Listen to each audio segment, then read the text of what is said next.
അൽഹംദുലില്ലാഹി റബ്ബിൽ ആലമീൻ നഹ്മദുഹു വനുസല്ലി അലാ റസൂലിഹിൽ കരീം അമ്മാ ബഅദ്. ബഹുമാനികളെ, ഹജ്ജുമായി ബന്ധപ്പെട്ട പാഠഭാഗങ്ങളിലെ പുതിയൊരു അധ്യായത്തിലേക്ക് ഏവർക്കും സ്വാഗതം. ഇന്ന് പറയാൻ ഉദ്ദേശിക്കുന്നത് ഇഹ്റാമിനെ സംബന്ധിച്ചും ഇഹ്റാം ചെയ്യേണ്ട മീഖാത്തിനെ സംബന്ധിച്ചുമാണ്. ഹജ്ജ് കർമ്മങ്ങളുടെ ഫറലുകൾ അഥവാ അർക്കാനുകൾ, ആ അർക്കാനുകളിൽ ഏതെങ്കിലും ഒന്ന് നഷ്ടപ്പെട്ടു കഴിഞ്ഞാൽ ഹജ്ജ് തന്നെ നഷ്ടപ്പെട്ടു. ഹജ്ജ് കർമ്മത്തിന്റെ റുക്കുനുകൾ അഥവാ ഫർലായ ഘടകം 4 എണ്ണമാണ്. 1 ഇഹ്റാം, 2 അറഫയിൽ നിൽക്കൽ, 3 ഇഫാദയുടെ തവാഫ് അഥവാ ഹജ്ജിന്റെ തവാഫ് നിർവഹിക്കൽ, 4 ഹജ്ജിന്റെ സഈ നിർവഹിക്കൽ. ഇതാണ് ഹജ്ജിന്റെ നിർബന്ധ ഘടകം അല്ലെങ്കിൽ നിർബന്ധമായ പാർട്ടുകൾ എന്ന് പറയപ്പെടുന്നത്.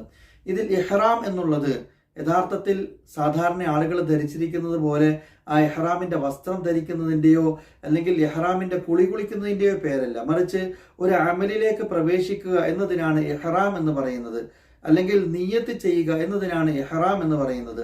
സാധാരണ നമ്മൾ നമസ്കാരത്തിന് മുമ്പ് ഉസല്ലി ഫർള ളുഹർ എന്ന് പറഞ്ഞുകൊണ്ട്, അല്ലെങ്കിൽ നോമ്പിന് മുമ്പ് നവൈത്തു സൗമഗദിൻ എന്ന് പറഞ്ഞുകൊണ്ട് നിയ്യത്ത് വെക്കാറുണ്ട്. യഥാർത്ഥത്തിൽ നമസ്കാരത്തിൻ്റെയോ നോമ്പിൻ്റെയോ നിയ്യത്തുകൾ ഇത്തരത്തിൽ ഉച്ചരിച്ചുകൊണ്ട് ചെയ്യണമെന്നത് നബി സല്ലല്ലാഹു അലൈഹി വസല്ലം നിങ്ങളുടെ മാതൃകയിൽ കാണാൻ സാധിക്കുന്നതല്ല.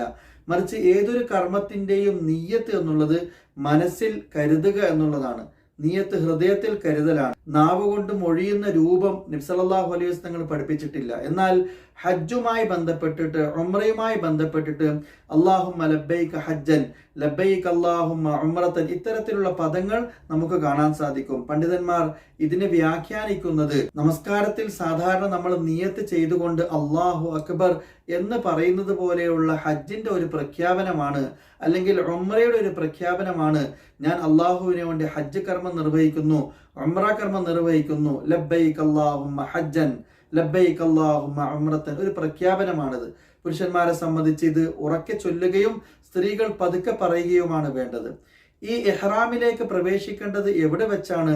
മീഖാത്തുകളിൽ വെച്ചാണ്. എന്താണ് മീഖാത്ത് എന്ന് പറഞ്ഞു കഴിഞ്ഞാൽ, മഹാനായ റസൂൽ സല്ലല്ലാഹു അലൈഹി വസല്ലമ ലോകത്തിന്റെ പല ഭാഗത്തു നിന്നും ഹജ്ജിന് വേണ്ടി, ഉംറയ്ക്ക് വേണ്ടി വരുന്ന ആളുകൾക്ക് ഇന്ന സ്ഥലത്തിൽ വെച്ചായിരിക്കണം ഇഹ്റാമിൽ പ്രവേശിക്കേണ്ടത് എന്ന് നമുക്ക് നിർദ്ദേശിക്കുകയുണ്ടായി. അങ്ങനെ 5 സ്ഥലങ്ങളോളം പ്രവാചകൻ സല്ലല്ലാഹു അലൈഹി വസല്ലം പഠിപ്പിച്ചു. യമൻകാരെ സംബന്ധിച്ചിടത്തോളം യലംലം എന്ന പ്രദേശം, നജ്ദ്കാരെ സംബന്ധിച്ചിടത്തോളം കർണുൽ മനാസിൽ അല്ലെങ്കിൽ സൈലുൽ കബീർ എന്ന പ്രദേശം, മദീനക്കാരെ സംബന്ധിച്ചിടത്തോളം അബിയാർ അലി അല്ലെങ്കിൽ ദുൽഹുലൈഫ എന്ന പ്രദേശം, ഷാംകാരെ സംബന്ധിച്ചിടത്തോളം ജുഹ്ഫ എന്ന പ്രദേശം. ഇങ്ങനെ ചില പ്രദേശങ്ങൾ നബി സല്ലല്ലാഹു അലൈഹി വസല്ലം നിശ്ചയിക്കുകയുണ്ടായി. ആ പ്രദേശത്തിലുള്ള ആളുകൾ അവരുടെ വീടുകളിൽ വെച്ചിട്ട് വന്നാലും മതി. ആ പ്രദേശത്തിന്റെ പിന്നിൽ നിന്ന് വരുന്ന ആളുകൾ അതിനോടടുത്ത പ്രദേശം എത്തുമ്പോൾ, അല്ലെങ്കിൽ ഇന്ന സ്ഥലത്തെത്തുമ്പോൾ നിങ്ങൾ ഇഹ്റാമിലേക്ക് പ്രവേശിക്കുക എന്നതാണ് പണ്ഡിതന്മാർ നമുക്ക് പ്രവാചകൻ സല്ലല്ലാഹു അലൈഹി വസല്ലം തങ്ങളുടെ നിർദ്ദേശം മുമ്പിൽ വെച്ചിട്ട് അഭിപ്രായപ്പെട്ടിട്ടുള്ളത്. അതുകൊണ്ട് ഇഹ്റാമിലേക്ക് പ്രവേശിക്കുന്ന ഒരാൾ ആ സ്ഥലത്തെത്തിയിട്ടാണ്, അഥവാ നിയ്യത്ത് ചെയ്യേണ്ടത് ആ സ്ഥലത്തെത്തിയിട്ടാണ്. മക്കയിൽ ചെന്നിട്ടാണ് ഒരാൾ നിയ്യത്ത് ചെയ്യുന്നത് ഇഹ്റാമിലേക്ക് പ്രവേശിക്കുന്നതെങ്കിൽ ശരിയാവുകയില്ല.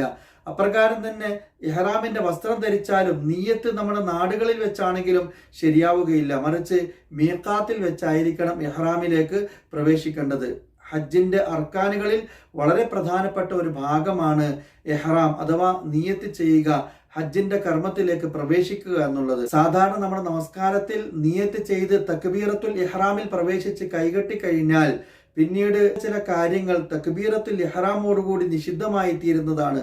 അങ്ങോട്ടും ഇങ്ങോട്ടും നോക്കാൻ പാടില്ല, വെള്ളം കുടിക്കാൻ പാടില്ല, സംസാരിക്കാൻ പാടില്ല, ഭക്ഷണം കഴിക്കാൻ പാടില്ല എന്നതുപോലെ ഹജ്ജിന്റെയും ഉംറയുടെയും ഇഹ്റാമിലേക്ക് പ്രവേശിക്കുന്നതോടുകൂടി ചില കാര്യങ്ങൾ നമ്മൾ പ്രവർത്തിക്കാൻ പാടില്ലാത്തതുണ്ട്. അത് ഇൻഷാ അല്ലാഹ് പിന്നീട് വിവരിക്കുന്നതാണ്. ഇത്രയും കാര്യങ്ങളാണ് ഇഹ്റാമുമായി ബന്ധപ്പെട്ട്, മീഖാത്തുമായി ബന്ധപ്പെട്ട് സൂചിപ്പിക്കുവാനുള്ളത്. അല്ലാഹു സുബ്ഹാനഹു വ തആല ഹജ്ജ് കർമ്മം അതിന്റെ യഥാർത്ഥ രീതിയിൽ ചെയ്യുന്ന ആളുകളിൽ നമ്മെ ഓരോരുത്തരും ഉൾപ്പെടുത്തി അനുഗ്രഹിക്കുമാറാകട്ടെ.